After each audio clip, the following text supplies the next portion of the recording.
Occasion ఏదైనా location ఎక్కడైనా తెలుగువారి వేడుక అంటే ఆలివ్ మిఠాయి ఉండాల్సిందే. Welcome to Suman TV. ఎందుకు చైనా పాకిస్తాన్కి మద్దతు ఇస్తుంది? చైనా అసలు లక్ష్యం ఏంటి? భారత్ని భారత్తో పెట్టుకొని భారత్తో యుద్ధం చేసి గెలుస్తుందా చైనా? గెలవాలని ఆలోచనలో ఉందా? గెలిచే శక్తి ఉందా? ఫస్ట్ ఆఫ్ ఆల్ చైనాకి ఆ శక్తి దమ్ము ఉందా అంటే కాదు. చైనా అసలు లక్ష్యం ఎవరైతే ఇక్కడ చాలామంది కొందరు ఇవాళ సోషల్ మీడియాలో చూస్తుంటే ఎప్పుడైతే సీజ్ ఫైర్ అమల్లోకి వచ్చిందో ప్రధాని మోదీ మాట్లాడారో మాటల తర్వాత చాలా మాట్లాడుతున్నారు సోషల్ మీడియాలో. చాలామంది చాలా గొప్ప వాళ్ళుగా మేధావులుగా ఫీల్ అయ్యేవాళ్ళు కొందరు జర్నలిస్టులు కూడా ఉన్నారు ఇందులో. తెలుగు వాళ్ళైతే కొందరు జర్నలిస్టులు కూడా ఉన్నారు. నేను వాళ్ళని కూడా ఫాలో అవుతున్నాను. కానీ అసలు విషయాన్ని మర్చిపోతున్నారు. భారత్ని నాశనం చెయ్యటం చైనా మొదటి లక్ష్యం. భారత ఆర్థిక వ్యవస్థని దెబ్బకొట్టడం చైనా మొదటి లక్ష్యం. భారత్ ఎప్పుడైతే ఆర్థికంగా వెనుకబడుతుందో అప్పుడు చైనా ప్రపంచం పైన ఆధిపత్యాన్ని సాధించవచ్చు అనే ఆలోచనతో ఉంది. అమెరికా చైనా మధ్య శత్రుత్వం ఉందా అంటే 100% ఉందని కూడా చెప్పలేం. ఎందుకంటే దొంగ నాటకాలు ఆడుతారు కొద్ది రోజుల నుంచి మనం చూస్తుంటే. అమెరికా ట్రంప్ అధ్యక్షులు వస్తాడు, అమెరికా పైన ఆంక్షలు విధిస్తాడు, మళ్ళీ ఇద్దరు మాట్లాడుకుంటాడు, ఆడు 20% తగ్గుతాడు, ఈయన 30% తగ్గుతాడు. ఎవరిని మోసం చేయాలనుకుంటున్నారు? ఇండియాను చూసి ఇవాళ చైనా అంటే బలమైన ఆర్థిక శక్తిగా ఎదుగుతున్న దేశాలన్నీ ఇండియాను చూసి భయపడుతున్నాయి.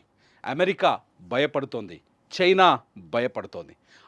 ఎందుకంటే అమెరికా ఎకనామీలో అమెరికా మొదటి స్థానంలో ఉంటే చైనా రెండో స్థానంలో ఉంది, జర్మనీ మూడో స్థానంలో ఉంటే జపాన్ నాలుగో స్థానం ఉంది, ఐదో స్థానంలో భారత్ ఉంది. ఐదో స్థానం నుంచి రెండో స్థానానికి ఎగబాగటం భారత్కి ఎక్కువ రోజులు పట్టే అవకాశం లేదు. చాలా వేగంగా పైకొచ్చే అవకాశం కనిపిస్తోంది. అందుకే పాకిస్తాన్ని వాడుకొని గతంలో అమెరికా చేసింది, యూరప్ దేశాలు చేశాయి. అదే పనిని ఇవాళ మళ్ళీ చైనా చేస్తుంది. అమెరికా తక్కువది కాదు. నిన్నేదో పాకిస్తాన్లో అణుబాంబులు బ్లాస్ట్ అయిపోయాయి భారత్ వేసిన బ్రహ్మోస్ క్షిపణితో అని చెప్పేసి ఒక చర్చ రాగానే అత్యంత ముందుగా వచ్చింది అమెరికా ఫ్లైట్ అనట. మొదటి నుంచి మీకు ఈ విషయం తెలిసి కొంతవరకు నాకు తెలిసి చెప్తాను. అమెరికా అణుబాంబుల్ని దాచిపెట్టింది కూడా పాకిస్తాన్లోనే అని ఒక చర్చ ఉంది. పాకిస్తాన్ అందుకు అమెరికా కొంతకాలం సాయం చేసిందనే చర్చ కూడా ఉంది. కిర్వా పర్వతాల్లో అమెరికా కూడా అణుబాంబులు దాచిందనే ఒక చర్చ ఉంది. చైనా ఎందుకు అణుశక్తిని తన అణు సామర్థ్యాన్ని ఎందుకు పాకిస్తాన్కి ఇస్తుందంటే భారత ఆర్థిక వ్యవస్థను, భారత్లో రక్తపాతం పారించాలి, అలజడిని సృష్టించాలి, అశాంతి నేపాలి, భారత్ టూరిజాన్ని ఆపాలి, భారత వ్యాపారాలను ఆపాలి, భారత ప్రజల్ని అస్తవ్యస్తం చేయాలి, ఆర్థిక అధోగతి పాలు చేయాలి. ఇప్పుడు పాకిస్తాన్ చూసినావా?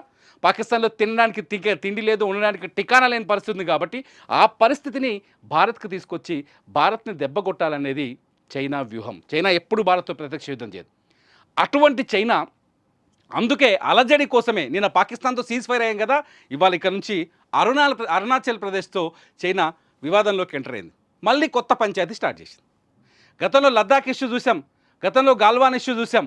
చైనా ఏం చేస్తుందంటే ఎప్పుడూ భారత్లో అశాంతి అలజడి ఉండేలా ప్రయత్నిస్తోంది. అరుణాచల్ ప్రదేశ్లో దాదాపు 20 గ్రామాల పేర్లను చైనీస్ అండ్ టిబెటన్ రూపంలోకి మార్చింది చైనా. చైనీస్ భాషల్లోకి టిబెట్ పేరులోకి మార్చింది. దీనికి కారణం ఏంటి? మళ్ళీ కొత్త పంచాయతీ పెట్టడమే కదా. ప్రపంచ వేదిక పైన భారత్ ఎప్పుడు వివాదాస్పద దేశమని చూపించే ఉద్దేశమే కదా. దేశభక్తులు ఎవరు ఇట్లా ఆలోచించారా? మోదీ ఒక్కటే చేస్తుంది కాబట్టి మోదీని వ్యతిరేకిద్దాం, మోదీ నిర్ణయాలు వ్యతిరేకిద్దాం, మోదీ ఆలోచన వ్యతిరేకిద్దాం. ఎందుకు ట్రంప్ చెప్పంగానే మోదీ యుద్ధాన్ని ఆపేశాడు? ఎవడో మూడో వాడు వచ్చి కపిల్ సిబాల్ అనే ఒక ఎంపీ మాట్లాడుతున్నాడు, మూడో దేశం ఎందుకు వచ్చింది పాకిస్తాన్ ఇండియా మధ్య అని చెప్పేసి. ఎప్పుడొచ్చింది మూడో దేశం? మూడో దేశం వచ్చిందా? ఒకసారి ఆలోచించండి, మీరే మేధావులు కదా. మోదీ ఏం చెప్పారు తన స్పీచ్లో? పాకిస్తాన్తో చర్చలంటూ ఉంటే ఉగ్రవాదం పీఓకే పైనే ఉంటుంది, అది మేమే మాట్లాడతామని చెప్పాడు. రెండో మాట ఏం చెప్పారు? సీజ్ ఫైర్ వచ్చింది ట్రంప్ వల్ల వచ్చిందని చెప్పారా? చాలా స్పష్టంగా చెప్పారు కదా.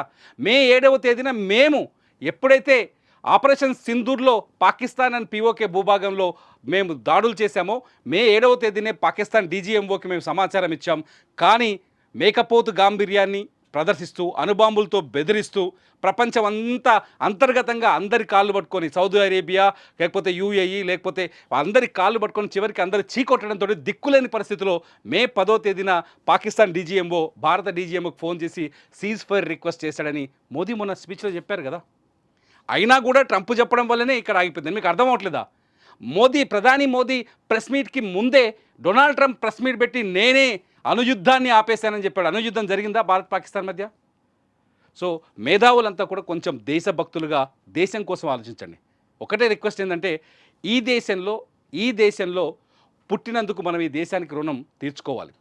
ఈ దేశంలో పుట్టి పక్క దేశాలను పొగిడితే, ఎందుకంటే పాకిస్తాన్లో ఇప్పుడు జరుగుతున్న వార్తలు ఏంటంటే మన దేశంలో మన రాజకీయ నాయకులు మోదీకి వ్యతిరేకంగా చేస్తున్న కామెంట్స్ని పాకిస్తాన్లో ప్రచారం చేస్తున్నారు. దాని డీటెయిల్స్ కూడా మీకు చూడొచ్చు. సో దయచేసి ఈ దేశ భక్తుడిగా, ఈ దేశం మట్టి వాసన పీల్చిన వాడిగా, ఈ మట్టిలో పుట్టిన వాడిగా ఒకసారి ఆలోచిస్తే బాగుంటుంది అనేది నా ఉద్దేశం.